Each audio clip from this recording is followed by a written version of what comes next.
Tree at My Window by Robert Frost. Tree at my window, window tree. My size is lowered when nights come on. But let there never be curtain drawn between you and me.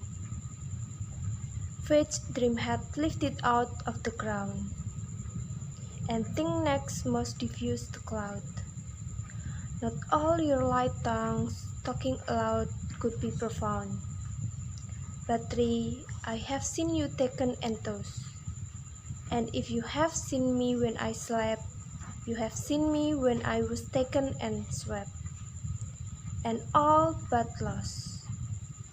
That day, she put our head together. Fate had her imagination about her. Your head so much concerned with outer, mine with inner weather.